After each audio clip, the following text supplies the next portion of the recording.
for being here. So now you have the opportunity to ask questions if you like. Feel free to. Joe, could you please? We could start here with Professor. I feel very honored to sit on the table over here, and I was happy to listen to your speech. It was very interesting, and it shows not only your personal destiny, but also the fate of Tanzania. And I was happy to hear that you still have some optimism, though you had suffered very much. I may just present myself very shortly. My name is Manfred Schulz. I'm a German sociologist of the Free University of Berlin. My field is Afrika's House of Sahara, and I'm a specialist in agricultural extension. And I did some research in Madagascar, then I went to Tanzania, I went to Morogoro, which at that time in the 60s was a stronghold of agricultural research in Tanzania. And I did some research over there, and then I went to Ethiopia to do research on extension. Now I have a particular question in my field. Ethiopia has had much progress in agricultural extension, and the farmers in Ethiopia are producing now much better than before. What is the fate of agricultural extension services in Tanzania? Thank you, Mheshimiwa Lissu. My name is Obala Msumba. I come from Kenya. Obala? Obala. Yes. I come from Obala, not Obama. Yeah, it's a great honor to listen to you. Yeah, cheers. I have a question that I'm going to read for 3 minutes, if you allow me. I'm interested in getting your opinion on the state of democracy in East Africa, not only from the engineering and mechanization of the ruling parties, whether you talk of CCM in Tanzania, Jubilee in Kenya, or RPF in Rwanda, and the rest. I hope everything is okay. Not only that, but also in opposition parties. There's a lot of political parties which are always considered as the governments in waiting. My reference point is in the general elections in 2015 in Tanzania, when what happened in Chama cha Demokrasia na Maendeleo, CHADEMA, a party founded on core values of democracy and justice, and in which you are a top ranking member, left me not only shocked, but also disappointed and frustrated. I still do not understand how the party with the above described credentials and features and holding the hope of the majority of Tanzanians as regard to fairness, expanded democracy, and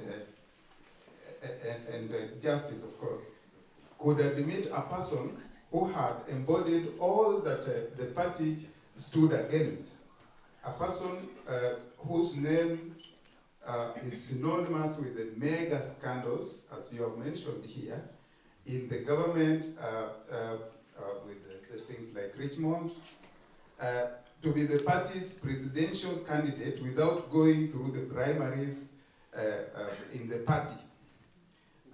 If CHADEMA had formed the government as it wished to do, how would it have been radically different from the CCM governments of before? We didn't know of Magufuli now, and I don't think we can have a president that can perform poorer than him.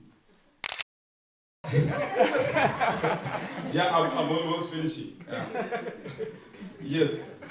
How different would it have been? At what point mutate into a rat race to the State House, where forming the government becomes the most important and urgent objective. Why are we in East Africa so blessed, in quotes, with the pseudo-revolutionaries who go only halfway the journey and then turn back and join the oppressors they have been fighting for a long time? And in this, I have in mind people like Raila Amolo Odinga, who has led his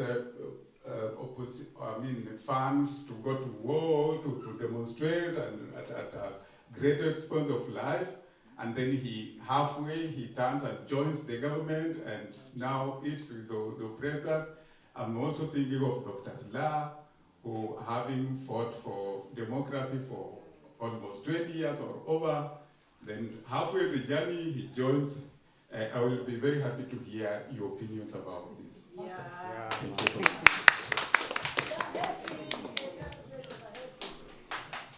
My name is Cosmas Lambini. I'm from Ghana. Lambini. Yes, I would like to thank very much the Honorable MP Tundu for sharing a very, very inspiring, dark story, but still very good story. I have followed you on BBC Hard He Talk. must be joking. This story is good.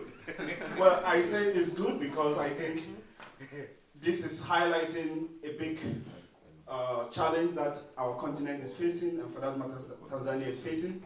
And many people are not very bold enough to speak out, and you are doing this, even taking 16 bullets and surviving it. I think is still a very good story. That's why that many people are not willing to talk because of financial gains or because of fear. Secondly, because you survived it, and I think, like you said, it's a miracle, but I think you are also, divine intervention, but you are also very lucky person to have survived this heinous attack on your life. So I'm very proud for sharing this with us, and my question is, you said that there is a high possibility to go into elections, and going through the ballot box is one of the options that can save the democracy falling in Tanzania. And following the story that I heard, I think it's going to be a big challenge, because in Africa, leaders such as the current president, there might be high risk of rigging the elections. Yeah. So how do you see the opposition winning the election, taking into account the history that most strong dictators or the mechanisms that they have in place to win the elections, no matter how strong the opposition is? And also, through your story, I didn't hear much about another arm of the government, which is the judiciary. I'll be very interested to, if you can... You didn't hear it because it really doesn't exist. So. Anyway, so that's more or less the story that I want to, the question that I want to ask, and I want to thank you again for sharing this with us. Thank you.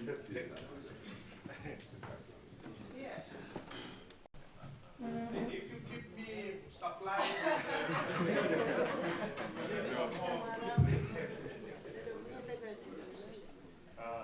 good evening, and thank you for coming and sharing everything with us. So I have a question, but I think it's a bit out of the topic, and it's about citizenship. Yeah. Does the government has the right to deny a person citizenship after being born in the country and like 3 generations in the country, just suddenly denying that you're not a citizen? What's your name, sir? Faisal. Faisal? Yeah.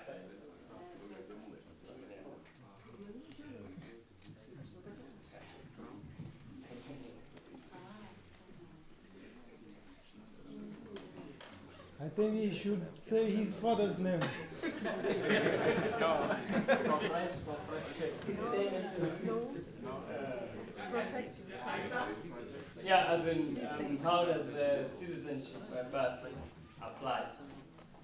Because because it has been happening recently, people have been being questioned and been the passport denied, even new passport, because the government says that you have foreign origin despite being born and the parents being born in the country. If you allow me, I will start with the last, and then I'll go back to our professor's question on agricultural extension. The subject of citizenship is becoming a major political question in Tanzania, thanks to President Magufuli. And it is becoming a major political question in a way which is so dangerous that we may end up with serious trouble. Let me explain. Just before, you all remember, if you follow the politics of the continent, one of the countries that were characterized by so-called peace and stability in Africa, especially in West Africa, was Cote d'Ivoire, under the first president, Felix Houphouët-Boigny. After Houphouët-Boigny passed away, his successors, Conan Bedi and others, and the other guy who was, is he still in The Hague? Laurent Gbagbo? He's out now? They started playing this citizenship card. And I went to Ivory Coast, I think it was in early 2000, just before the Civil War broke out. And you could tell that tensions were rising very dangerously, because the president of the time, Laurent Gbagbo, had just declared almost half the country, over 40% of Ivorians who trace their parentage to immigrants from Burkina Faso. He had just declared them non-citizens. And what happened soon after is a civil war. A civil war broke out, which would eventually lead to Laurent Gbagbo being charged with crimes against humanity and war crimes in The Hague. And the reason he declared almost half the nation non-citizens was because he wanted to prevent the current president, is he still president? A year and a half is a long time. Alassane Ouattara, who was finance minister and prime minister during the Houphouët-Boigny years. He wanted to prevent him from contesting the presidency. So Cote d'Ivoire descended into a terrible civil war because of the government of Laurent Gbagbo playing the nationality card, the citizenship card. So playing with people's citizenship is the kind of dangerous games that only madmen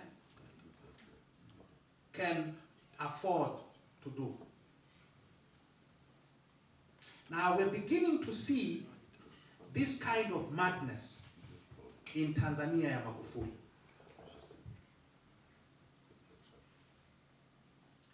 When the Roman Catholic Church, when the Tanzania Episcopal Conference issued that pastoral letter expressing the bishop's dismay at the turn of of events in the 2 years after President Magufuli assumed office. What happened?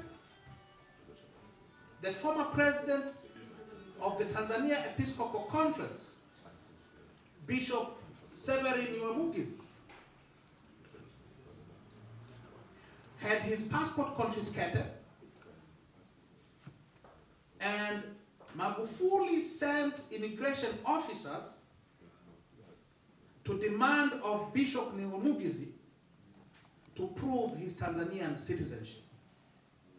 Because Bishop Niwemugizi comes from Ngara, close to the Rwandese border. And the Secretary General of the Tanzania Episcopal Conference, Father Raymond Saba, from Kibondo in Kigoma region, close to the Burundi border, had his passport confiscated, and he was told to prove his Tanzanian citizenship. And Bishop Kakobe, anybody who is foolish enough today to criticize President Magufuli had better not come from near our borders. Aidan Eyakuze, Paweza, who was foolish enough to believe that publishing polls showing that President Magufuli is not that popular after all, had his passport confiscated and told to prove his Tanzanian citizenship. Now, Aidan Eyakuze's father, Dr. Eyakuze, was our first indigenous chief medical officer in 1962. So his children, he's from Bukoba somewhere.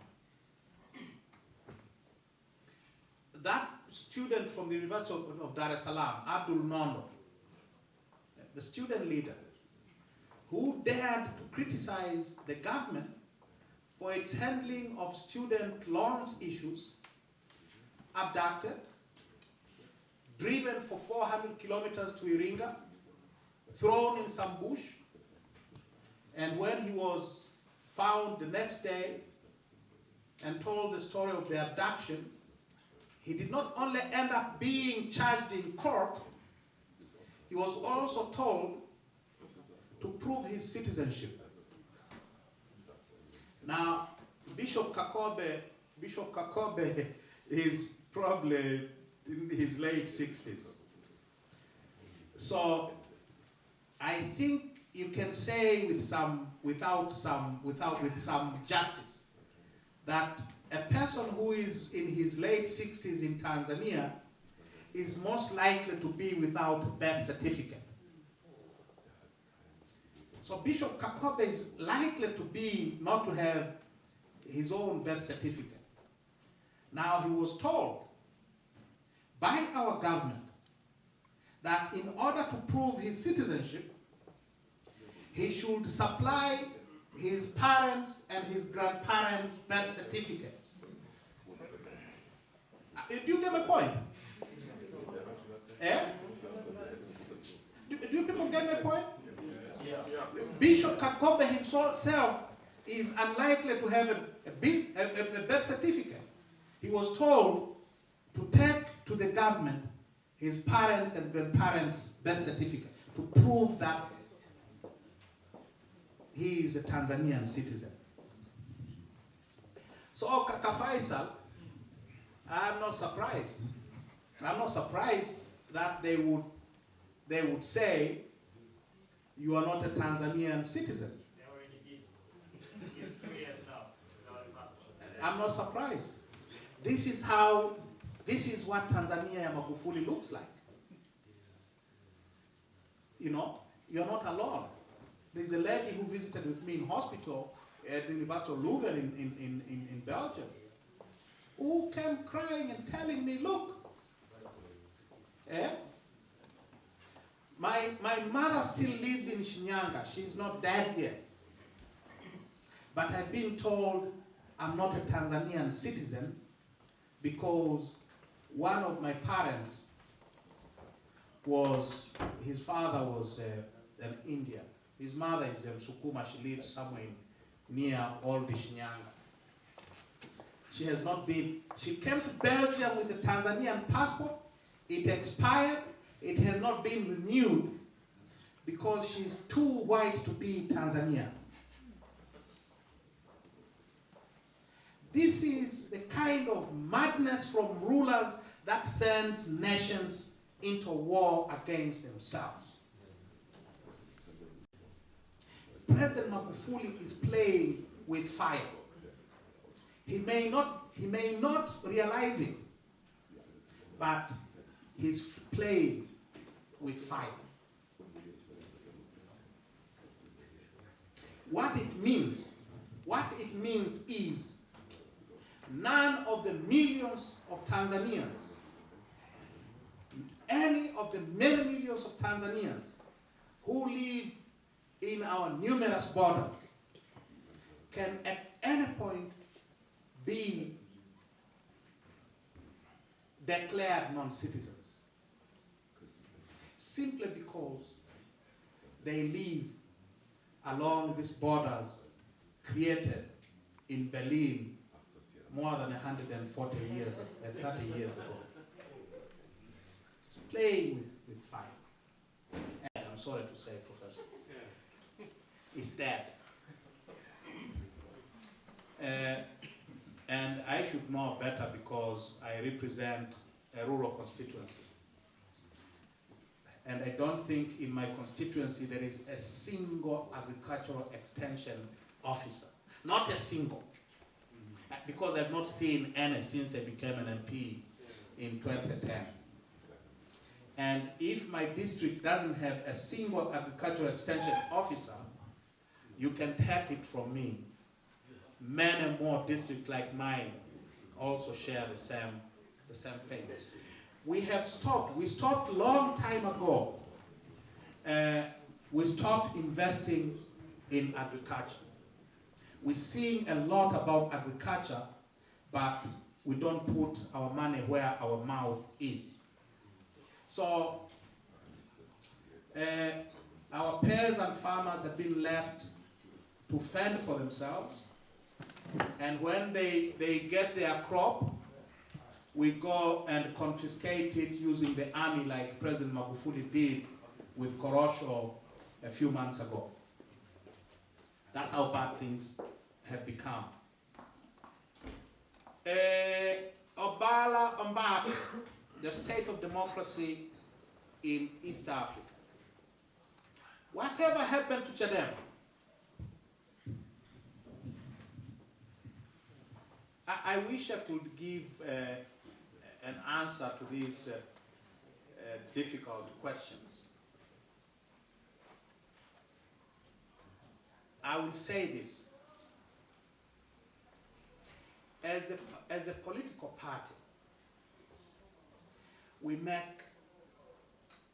are forced all the time to make very difficult questions, to make very difficult choices, not questions.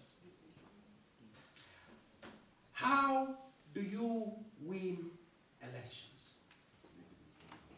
How do you defeat CCM? Now, when we go to elections in Tanzania, for instance, and I tell you this because you take it from a combatant who has fought in these trenches for many years. The first time I tried it was in '95. I was a graduate student in England. When you go to elections as an opposition candidate in Tanzania, you are not only fighting the CCM candidate, you're fighting the police force, you're fighting the local administration, you're fighting the National Electoral Commission and its apparatchiks down, all the way down. When you win, when you see an opposition member of parliament win, you should know that he has won not only against the CCM candidate, he has won against all those others that I've mentioned. Because the security forces, the intelligence and security people are on the side of CCM. The police force is on their side. The electoral commission and its officers are on their side. And the money is on their side. So, you have to think long and hard about how to win. And that is what we did in 2015. How do you win, how do you defeat CCM if it remains united? If you don't try and divide it down the middle. And in 2015, there were all indications, even before the primaries began, there were all indications that there was going to be a major division down the middle. So negotiations, we started thinking about what to do with Edward Lowassa months before it happened. Now, normally these are not the kind of issues that you debate in the press, do you? Are they? But we started thinking about what to do with Edward Lowassa a long time. We hired pollsters, reputable pollsters, who told us, after months of polling, who told us that that gentleman alone, that name Edward Lowassa alone, carries with it 18% of the electorate. If he contests on CCM ticket,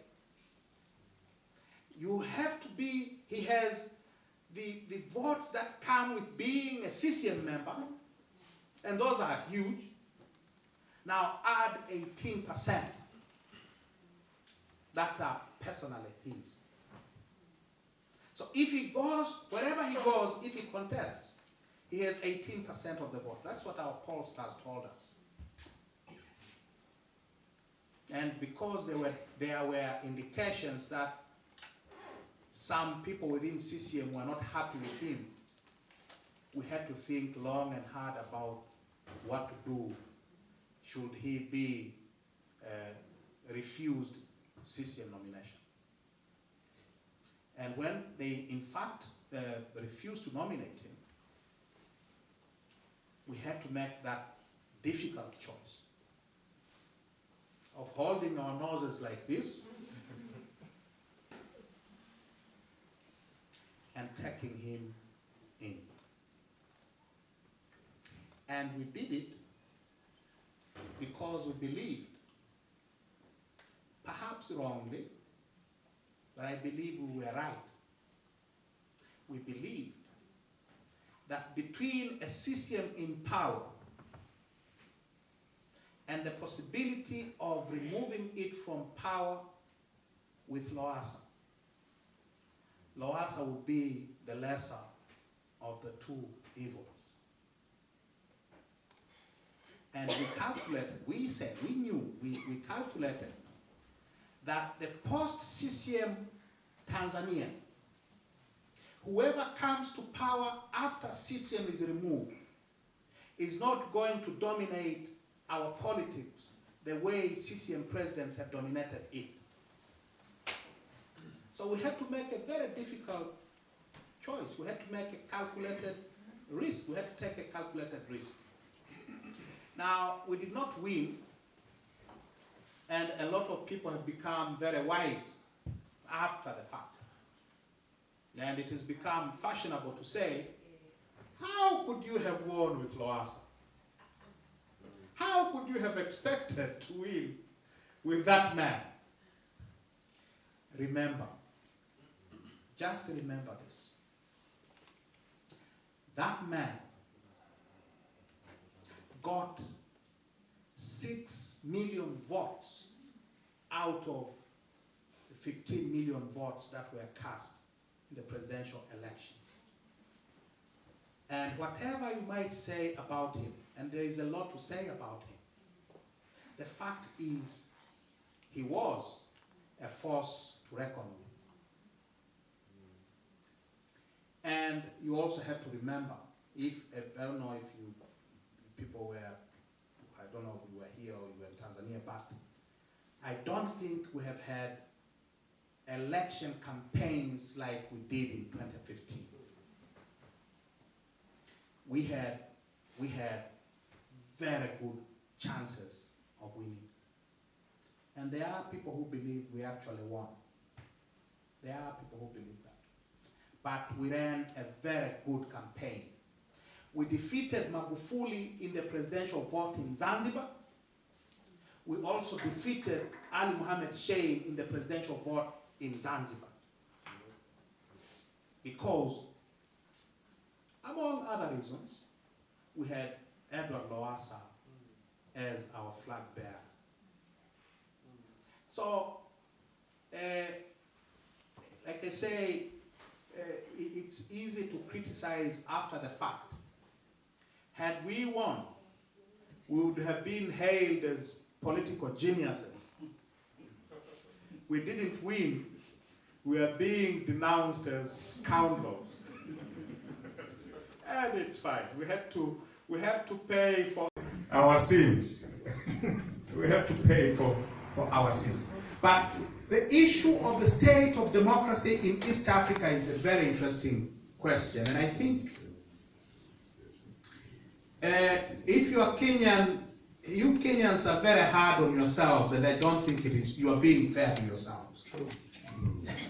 I don't think you're being fair to yourselves.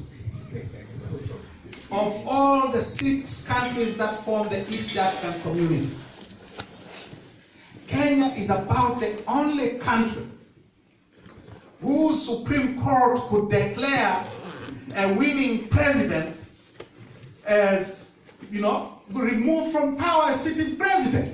That was history. All right? It has never happened in recent memory. I don't know where it has ever happened in this world. It happened in Kenya. It has never happened in the US. We thought it was going to happen in 2000 when George Bush stole the election from Al Gore. It didn't happen in the US. It has happened in Kenya. So don't do this self-flagellation of yourselves. You're not being fair to yourself. And in spite of all the problems that Kenya has faced and Kenya faces, Kenya has very strong democratic institutions. You should ask those of us who are your neighbors, how we are faring under our,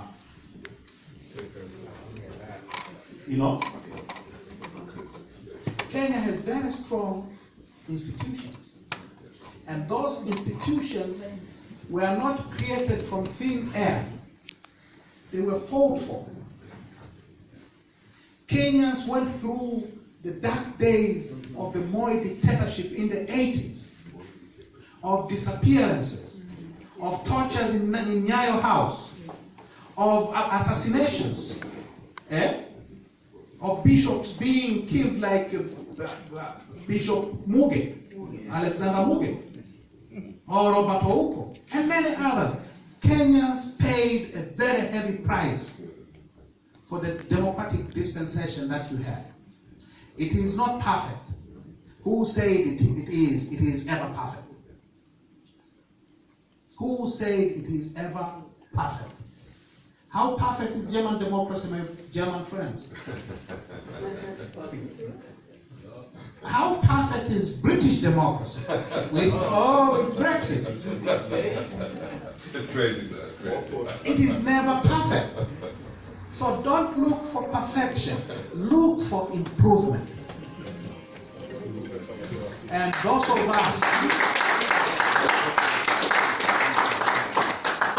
us who suffer under our particular tin pot tyrants look with a lot of hope and inspiration to Kenya. And we are not blind to your problems. But we know that of all the 6 countries that comprise the East African community, Kenya is still the beacon of democracy in our neighborhood. So don't berate yourselves. At least don't do it in our presence. You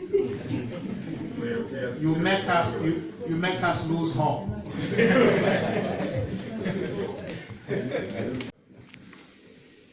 It is again very popular to demonize Raila Amolo Odinga. You should remember, before you pass your judgment, you should remember the trail, that path that Raila Amolo Odinga has traveled from the days of the Moi dictatorship. In fact, from the days of Mzee Kenyatta's authoritarianism. Don't judge, lest you be judged. We will be fine. We will fight. We will improve ourselves. Because the Kenyan people, our Kenyan brothers and sisters, have showed us it's actually possible. It's actually possible. Cosmas Lambini on election 2020. I am under no illusion whatsoever that if things continue as they are in Tanzania right now, there is no prospect for free and fair election at all. If nothing is done to stop President Magufuli, and it is done urgently, there is no prospect for free and fair election at all next year. And because we want to participate in free and fair elections next year, that's why I'm on the road, in spite of my health challenges. That's why I'm here. Because the situation is extremely critical and we cannot afford to not do something. I believe, I said I'm hopeful. And I'm hopeful because in spite of the violence, Tanzanians have not been defeated yet. There is a lot of resistance. People become quieter. People become wiser because if you talk too much, you will be snatched by these faceless goons. So people become a bit reserved. But there is a lot of anger. There is a lot of unhappiness with Tanzania and Magufuli. And that is why he cannot let go of the democratic space, because he knows people are extremely angry. And that is a cause for hope. And there is also another cause for hope. For far too long, Tanzania was completely out of the international radar screens. Not anymore. Not anymore. When did you last hear of a country, an African country, declaring an EU ambassador persona non grata? When did you hear? The last 20 years? And when did you hear about it the last 40 years? It has happened in Tanzania. And the EU has been consistently our development partner since we established relations with the then EEC in 1973. They have given us money all along. And now we don't have an ambassador. EU doesn't have an ambassador in Dar es Salaam. And the reason is Ambassador Roland van der Gier had the temerity, the courage to stand up and tell President Magufuli, your ways are destroying your country. Kicked out. How many people know that we actually don't have a UNDP resident director for Tanzania? You don't know? We don't. It's almost 2 years now. Because that Ghanaian lady who was the UNDP resident director for Tanzania was given her marching order to leave the country within 3 days because she had dared to question these human rights abuses of Tanzania and Magufuli. Our international diplomacy is in tatters. We have lost the Scandinavians. Now, if you can lose the Swedes and the Danish and the Norwegians, those who have given us free cash for as long as you can remember. We have lost even Trump. We have lost the Americans.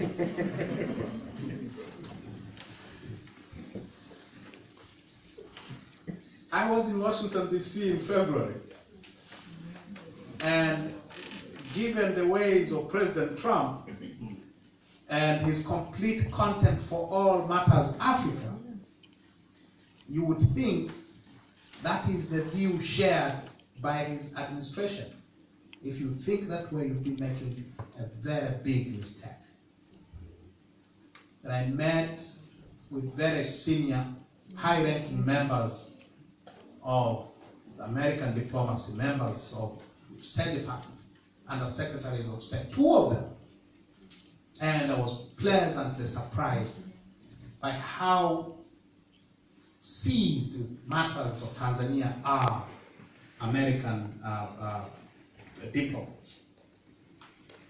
America has taken action. They have not only withheld the $6 million under the Millennium Challenge account, they are also withdrawing $500 million from USAID health sector support. Because our president doesn't like anything to do with family planning.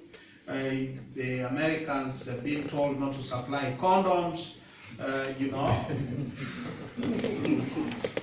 So our diplomacy is in tatters. This land of Mwalimu Nyerere is fast becoming a skunk of the world.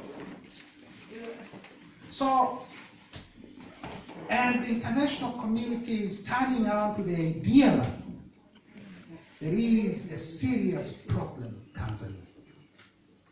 Now, combined with internal resistance and international isolation, there is cause for hope. Last year, our total budget was funded by donors to the tune of 40%. At least those were the estimates. 40%. Now, President Magufuli tells you people, we have enough money to survive on our own. Actually, we don't have any money. We are international beggars that we've always been. The international community is beginning to ask the hard questions. And that is good. As I say, a country that departs from its moral and international obligations to the world does not deserve anything other than international isolation. We are going that route. And if we combine international isolation with internal resistance, there is cause for hope. We have to round it up.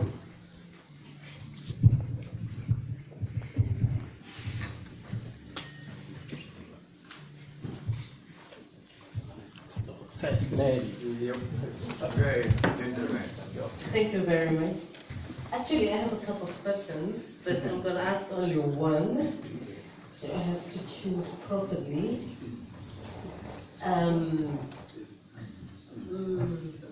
Honorable Mr. Tundu Lissu, do you think that the act of Mr. Edward Lowassa moving back to CCM has weakened the opposition in Tanzania?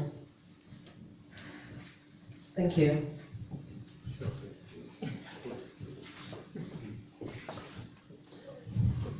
Okay, thank you. There are a couple of statements which are very controversial, and I think you are the right person now to clarify them. Yes. Please, your name. Yeah, my name is Simon Mutebi. Simon? Simon Mutebi. Mutebi. Mutebi, yes. Mutebi. Yes, I come from Tanzania. Mutebi is very Ugandan. As you said, I come from very close to the border. From the border. It's my passport. Yeah, last week. And be careful if you come from close to Uganda and Kenya, don't make any strange statements. Like ask for your grandfather's. Yeah, last few weeks, the speaker made a statement that you already got all your salary accumulations and so on and so forth. And is that correct or not?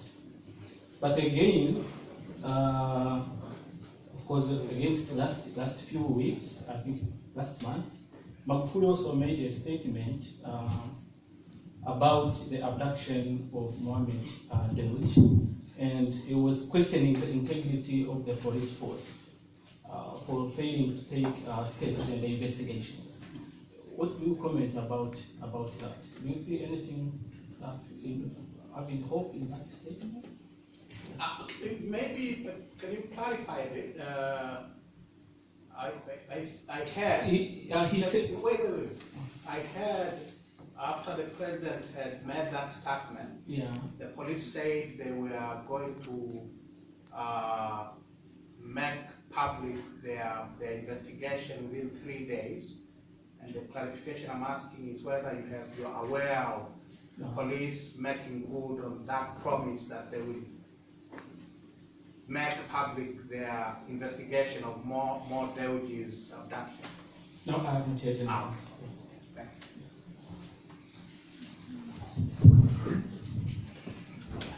you. My name is Flavian Waiswa. I come from Kenya. Flavian. Yes, Waiswa. I come from Kenya. Yes. But Tanzania is at my heart. That's why my future wife, whom I don't know, will be a Tanzanian.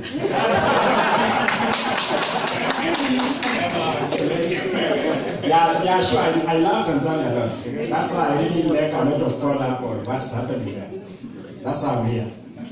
So you have talked about the aspect of like urging the donors not to support because of what is happening there. And according to my own observation, there is power in the villages, there is power in the rurals when it comes to elections. Take an example of the rural areas. Take an example of President Erdogan, who lost the capital, but won in the villages. And this one happens like across the world. How are you going to convince people in Singida, people in Moshi, when your opposers come and say, why do you, and it can be so nice when it is put in Swahili, that why do you want to vote for him when he's chasing donors, when he's chasing investors? Does he want us to die of hunger? Kwa nini pia anataka tufe na njaa? Kwa sababu anafukuza watu ambao wataweza kutusaidia sisi, tutakula nini? And how long is this going to happen? How long do you want the donors to stay aside for Tanzanians to die of hunger, for example, or to die of other issues that might come due to maybe lack of funding, etc. Thanks very much. Thank you so much. Two more bonus questions. Naj is not very happy here. Okay, 2 more and then. I have a question that you talked about the enemies that Magufuli is making in the country. You mentioned all of them, but except one, which I'm pretty sure is also an enemy. His own party. I believe I believe that there are members of CCM who do not like him that much anymore. I had said etc. And my main question is that, do you believe that this enemyship is building inside CCM is strong? And do you think that this friction which is building inside CCM, like how you said the division earlier about Lowassa, which you kind of manipulated to your advantage, can something be done about this division to help us change it somehow? Or can we take advantage of these problems that are happening within CCM because of this enemies that is making? Good evening. My name is Hon.Tundu. I represent the online platform Afrobeats Journey. Sir, thank you for being here today. The situation in Tanzania is prevalent all over Africa. So my question goes to us: do you have any coalition with other activists around Africa? Yes. Other activists around Africa and other opposition parties? Because I believe our problem should be solved from within, because I don't think the West and international community are serious about helping out in this situation in Africa. Thank you.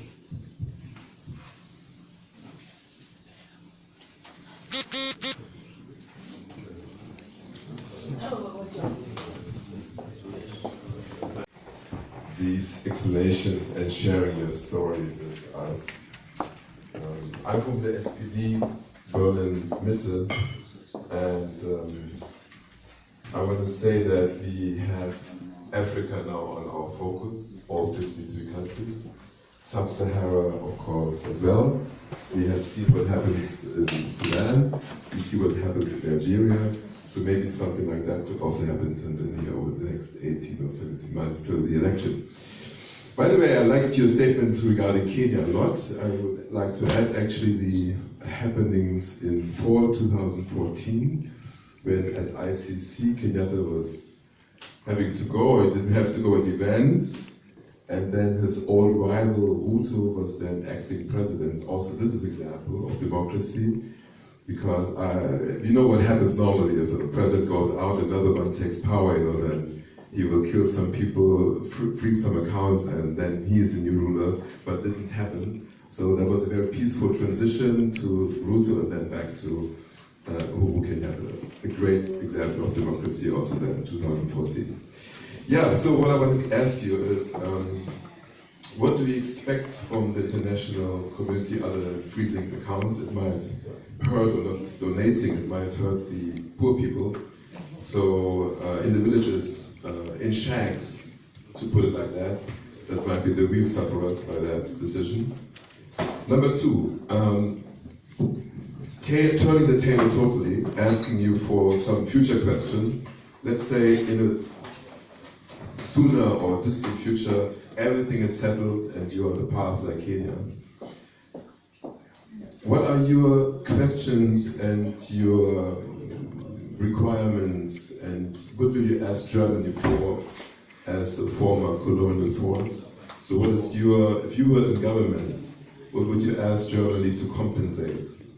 And I'm also talking about restitution, giving back all these pieces of art, jewelry, thrones, everything which was stolen under German, British, French ruling.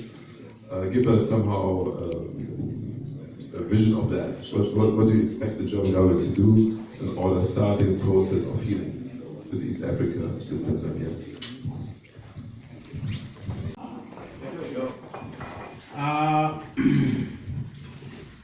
All these are great questions, by the way. Thank you very much for raising. Simon will tell you about my salary. All right? Now, for those who do not know the saga about my salary, remember I was nearly killed in Parliament have been living, trying to recover from this attack ever since. And in February, when I came to Berlin, I started in London. I had an appearance on Hard Talk with Stephen Sarker. And then I came to Berlin. I had an appearance with somebody on Deutsche Welle TV. And then I crossed the Atlantic, went to Washington, D.C., and I had a showdown with Ambassador Masilingi on Straight Talk Africa, VOA. And all hell broke loose in Dar es Salaam and other parts of Tanzania. This Lissu is trotting the globe pretending that he is sick. All right? He should return home. He should come back to resume his parliamentary duties and so on and so forth. These from people who had never made a single statement in public about the shooting. So suddenly, CCM people fell in love with the idea of my return to Tanzania. And of course, I was nowhere near granting their wishes. So I politely told them that I still have 2 more surgeries to go, so don't expect me home anytime soon. And while I'm waiting for these 2 last surgeries, I have a few exercises to do walking around these capitals. And talking about Tanzania and what befell me and so on and so forth. And immediately an issue was raised in Parliament. Somebody was coached to ask the Speaker, why are we paying this fellow his salary when he is not in the House? When he is not working?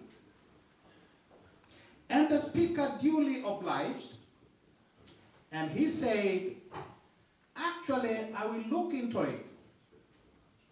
This guy has been out of Parliament without my permission for over 1 year and 3 months.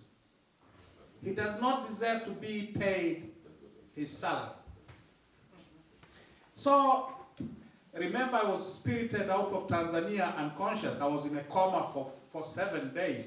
I woke up in a strange and very cold hospital room in Nairobi after 7 days, and I've not been able to return since. And the Speaker tells the nation that he doesn't know why I'm out of Tanzania, and and during all this period, of course, no payment, and they have never done anything to follow up on my health. Anyway, so the Speaker made a promise that he will see to it that they stop my salary. That was the first week of February. When a week later, I checked with my bank in Dar es Salaam. They told me that actually my salary had not been paid since December. So when he was telling the Tanzanians that he will stop my salary, he had actually stopped paying it 2 months previously.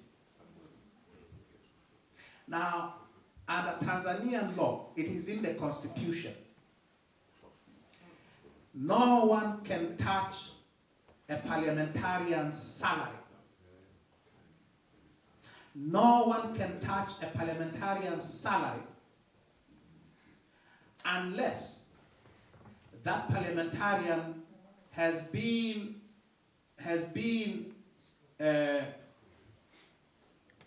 suspended from attending parliamentary sessions by a resolution of the parliament. So and in that case, your salary will be cut in half. You will only be paid 50%. So the only way they could touch my salary was if there was a resolution of parliament that I be suspended from attending parliamentary sessions, in which case I would only lose half the salary. You get my point? Now, you can only be suspended from attending parliamentary session if you have made a false statement on the House floor and you have been told to do what? To withdraw it, and you have failed or refused to withdraw it. So legally speaking, they could not catch me at all. And therefore, because they could not catch me legally, they just said, suspended, don't pay. And of course, I communicated with my lawyers in Dar es Salaam, and they served the speaker with a letter demanding that my salary be paid back within 14 days, or else we will go to court to ask the court to intervene. And then 3-4 days ago, I think it was last week, the speaker made a statement to the press that, we have paid Mr. Lissu's salaries, and we want him to stop talking about his salary in public. If he has issues with us, he should communicate as an honorable member of parliament. He should communicate with Bunge leadership. We should not be talking about these things. You get my point? I have checked with my bank.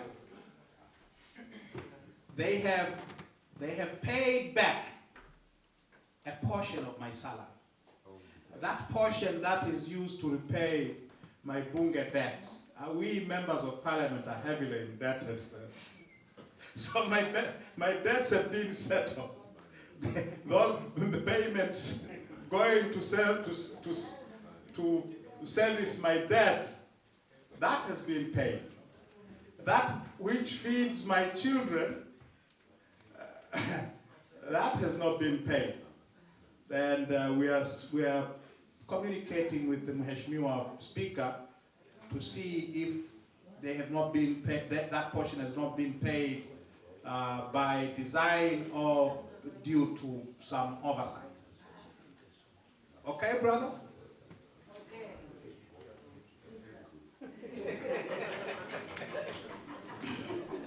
JPM and more Deuji. President Magufuli said the police force should not think that Tanzanians are full. It should explain what happened to more Deuji. How's you? We ordinary Tanzanians have been making that statement since, was it October 10 when more Deuji was released? We have been telling the police force to stop treating us as children, to tell us what is going on with these strange abductions. And the president has finally agreed with us 6 months later. 6 months later.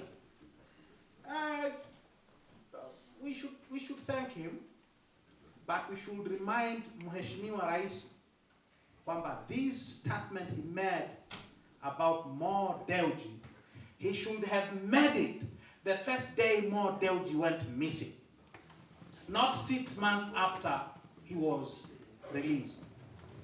Secondly, we should ask Mr. President whether Moore's abduction has anything to do with the confiscation of his farms by his government. And thirdly, we should ask Mr. President to tell us, to assure us that our security services are working.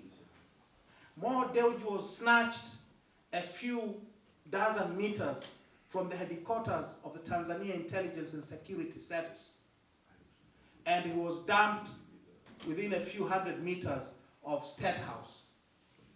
If someone can be snatched, abducted close to the headquarters of the intelligence and security apparatus and dumped close to where Mr. Magufuli rents our State House, then we have every right to ask Mr. President, do we still have usalama wa taifa?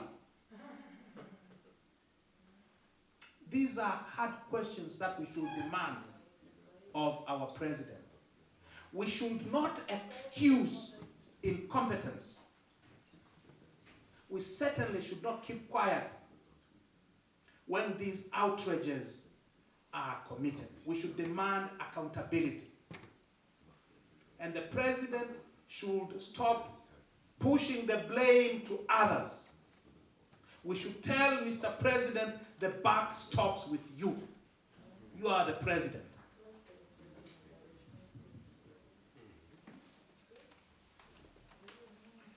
Flavian Waiswa, what will happen next year when we go to face the electorate? Will they not tell the villagers, Mr. Lissu is the one who was trotting the globe telling donors to stop supporting the country? See, and we will tell them what? You know what? This president and his party are calling our international friends, they're insulting them, they are calling them imperialists, they are calling them thieves. You know, you call them thieves in Dar es Salaam, and then you send Mahiga and Dr. Kabudi to go begging in Brussels. Put your money where your mouth is. If they are imperialists and thieves, you should not expect a penny from them. Agree? Yes. Kwa wajaribu tu kuleta hizo hoja. Wajaribu. After all, the president said, we're a rich country. We are donors. We're not supposed to be beggars. If you are donors, why would you be angry when people say, these imperialists should stop giving us money? Kaka.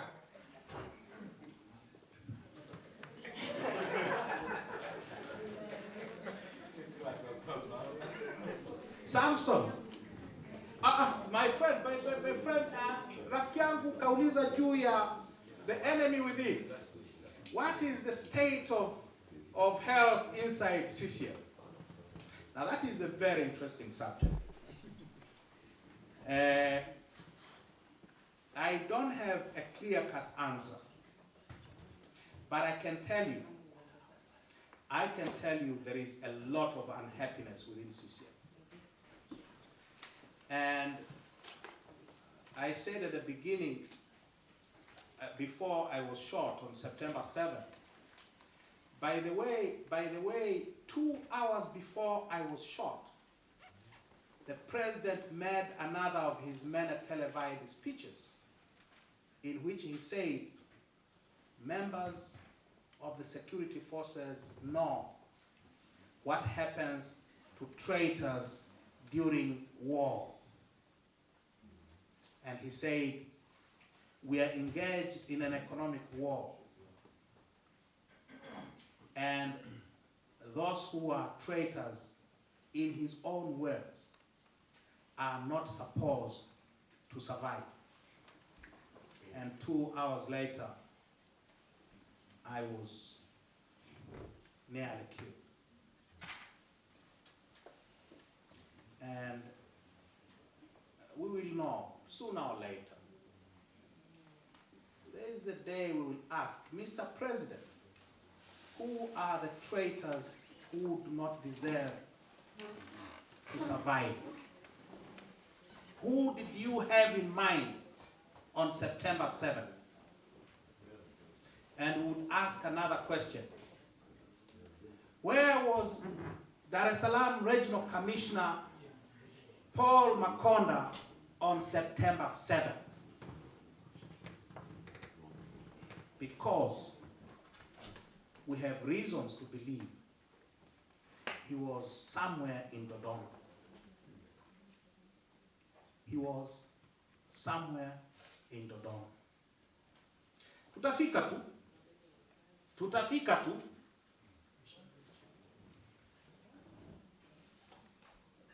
Anyway, there is a lot of unhappiness within CCM. And I will say, in all those arrests, all those 8 arrests I was subjected to. Thank you for your solidarity. What do we want from the international community is nothing but solidarity. Principled solidarity. Any government should not be allowed to destroy its own citizens. A government should not be allowed to kill its civilians, innocent civilians. A government should be held accountable by the international community for its actions if those actions are inconsistent with international obligations of that government. So all we are asking for is solidarity. Help us, because that is the way of the world. Those are the ways of the world. What about, and this is a very difficult one, on restitution for the crimes of your forefathers, for the crimes of your forefathers. I think this is a very difficult subject, and saying it is a very difficult subject does not mean it should not be debated or discussed. It is only to recognize that it is a very difficult subject. How would you hold the Germans of today accountable for the horrors, for the genocide of the Nama Hereros of Namibia 110 years ago?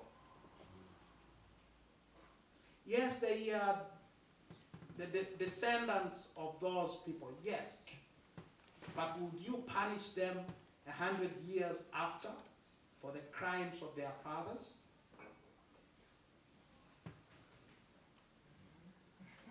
How would you punish those who benefited from the transatlantic slave trade that went on for 400 years?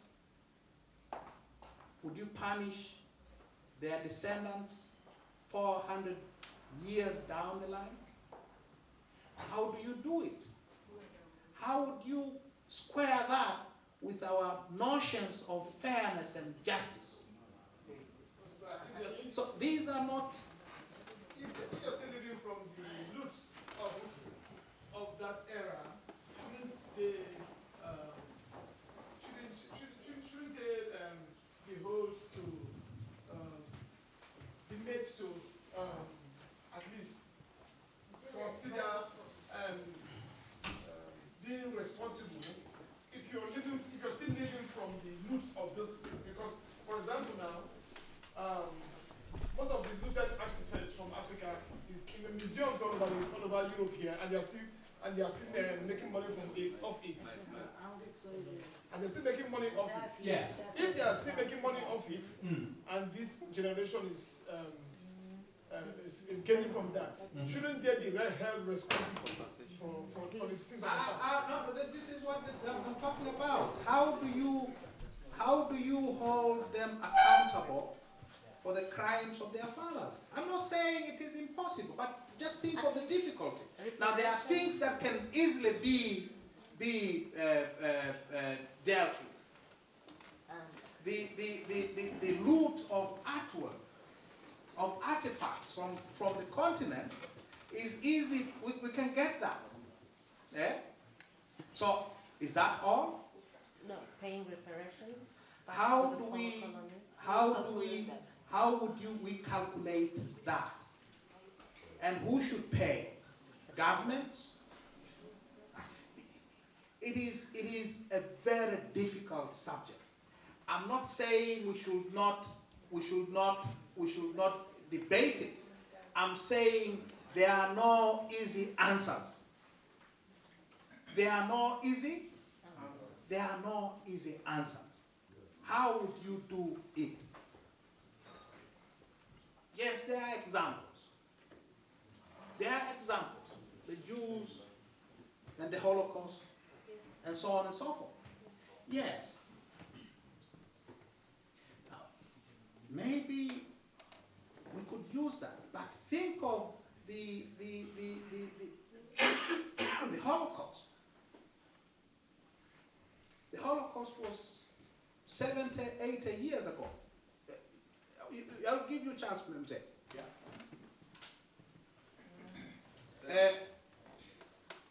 And some of the property stolen from the Jews, and the money and the artwork and what could actually be traced to their families, to the original families, the original owners, because it was not so far off in the distance.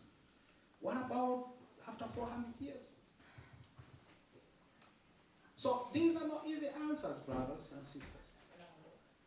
We should engage in this debate with a full understanding of how complex it is. Together. Sawa sawa. I have read Randall Robinson, The Debt. If you can get a copy of Randall Robinson, The Debt, it's probably the best analysis of the debate on reparations and restitution you can find anywhere. But it just tells you how difficult it is. Okay, there is yes, sir. Two more questions, and then we go home. You go give me a drink. Dadangu, you can ask us. Last one, and then we go. Thank you for the opportunity, Amanita Chingira. And mine is a follow-up and basically a concern from the question asked by Comrade from Kenya about your call for the donors to withdraw support. And I was like, okay, you will tell them, they're calling them Mabeberu and all other names.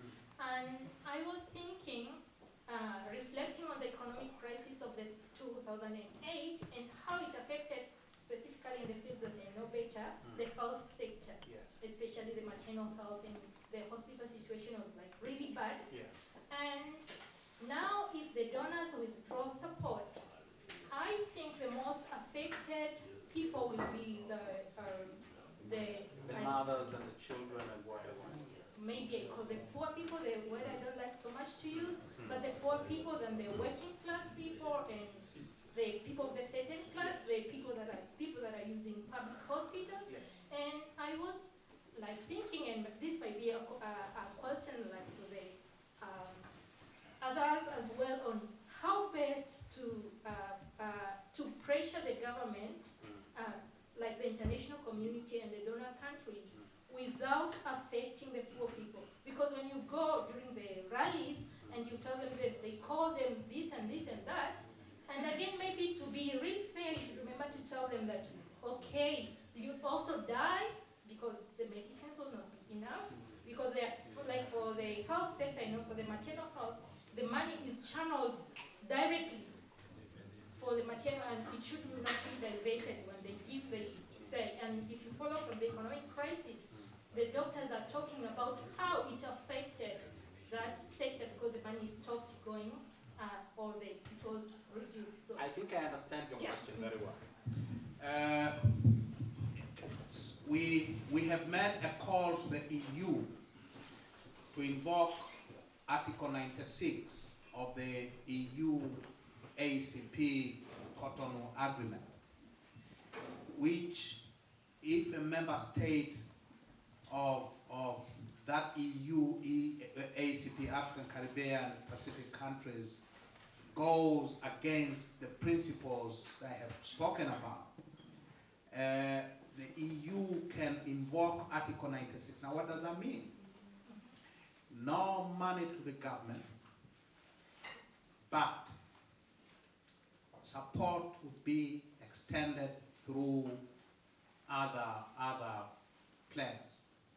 Now, you know, if you come from Tanzania or Kenya or Uganda or any of our countries, our religious institutions have played and continue to play very important role in the provision of social services. Money can be channeled through those channels. Can be sent through those that way. That is one. Second,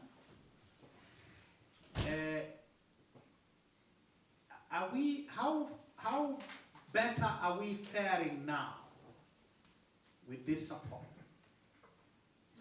President Magufuli is spending billions on purchasing of aircraft, which now I'm told, instead of the Dreamliner carrying tourists, it's now carrying live goats from Mwanza to Dubai.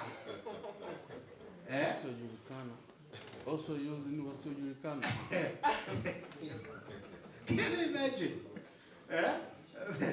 The Kenya Airways are using their Dreamliner to fly non-stop Nairobi, John F. Kennedy, New York. Our Dreamliner is carrying live goats from Mwanza to Dubai. And there are 10 aircraft, both which are not making. It's a disaster. All right? So you give money, the EU gives money for health, and that money which should come from our government to finance our health and education and water and so on and so forth, goes to buy the Dreamliners for carrying goats to Dubai. All right? You're subsidizing. This aid basically ends up subsidizing these stupid practices. We have just bought President Magufuli. Have you seen how he moves around in public nowadays? Oh, yeah. With helicopter gunships overhead? Because we recently bought 13 military helicopters from France. 13 of them. And saying it is a very difficult subject does not mean it should not be debated or discussed. It is only to recognize that it is a very difficult subject.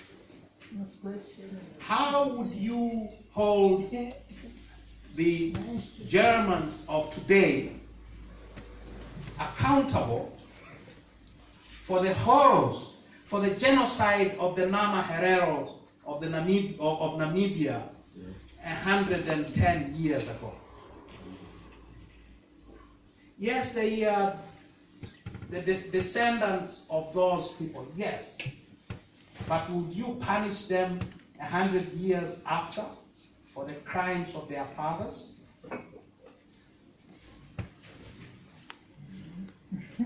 How would you punish those who benefited from the transatlantic slave trade that went on for 400 years? Would you punish their descendants 400 years down the line? How do you do it? How would you square that with our notions of fairness and justice? So these are not...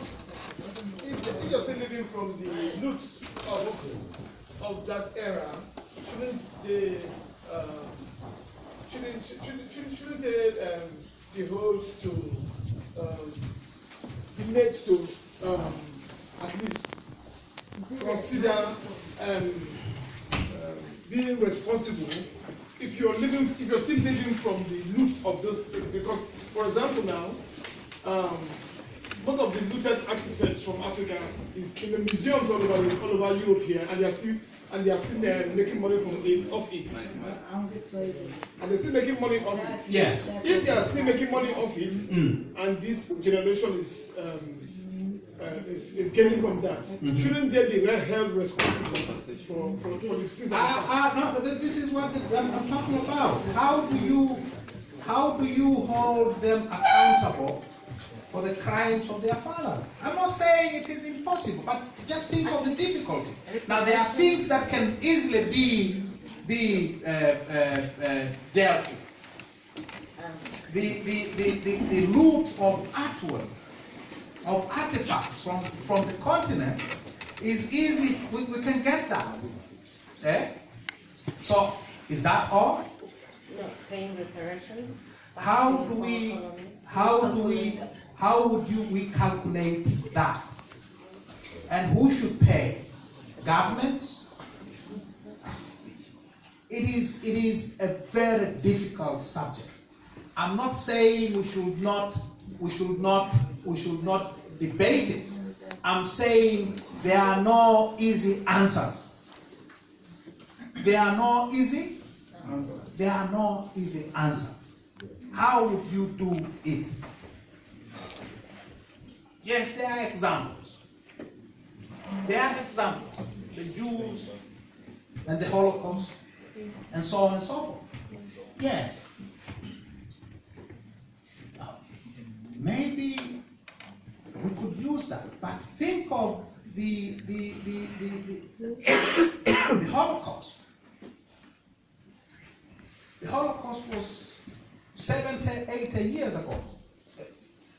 I'll give you a chance to say. Yeah.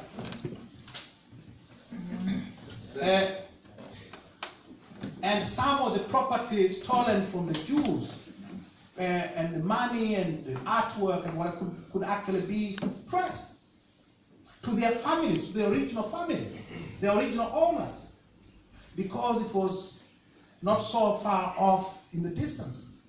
What about after 400 years? So these are not easy answers, brothers and sisters. We should engage in this debate with a full understanding of how complex it is. Together. Sawa. I have read Randall Robinson, The Debt. If you can get a copy of Randall Robinson, The Debt, it's probably the best analysis of the debate on reparations and restitution you can find anywhere. But it just tells you how difficult it is. Okay.